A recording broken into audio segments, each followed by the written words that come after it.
Years of feuding brought South Korea to a perilous moment.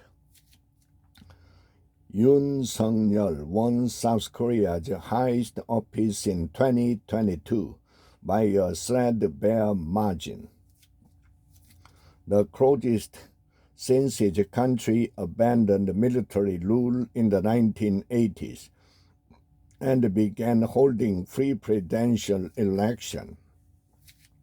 Just over 2 years later, Mr. Yoon's brief declaration of martial law on Tuesday shocked the South Koreans, who had hoped that the era of military intervention was behind them. Thousands of protesters gathered in Seoul to call for his arrest.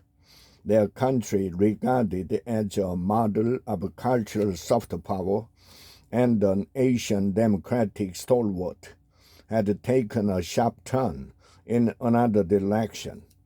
But the events that led to Mr. Yoon's stunning declaration on Tuesday and his decision 6 hours later to lift the decree after Parliament voted to block it was set in motion well before his razor-thin victory.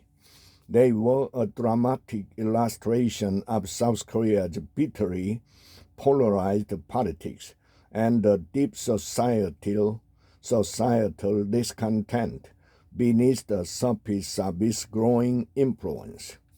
It came to a head when Mr. Yoon, once a hard-charging prosecutor who investigated former presidents, found himself on the receiving end of a political onslaught by a galvanized opposition. Victory but not mandate. Mr. Yoon, a conservative leader, has never been popular in South Korea. He won election by a margin of only 0.8 percentage points. The vote, analysts said, was more a referendum on his liberal predecessor's failure than an endorsement of Mr. Yoon.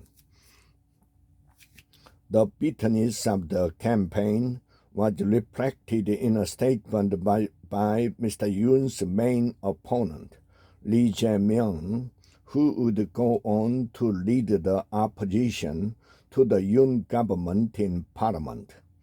I sincerely ask the President-elect to lead the country over the divide and conflict and open an era of unity and harmony, he said. Mr. Yoon, 63, was an unlikely figure to guide the nation to reconciliation. As Prosecutor General, he helped convict and imprison a former leader of his own party, Park Geun-hye, after impeachment as president. He had also pursued another former president and the head of Samsung.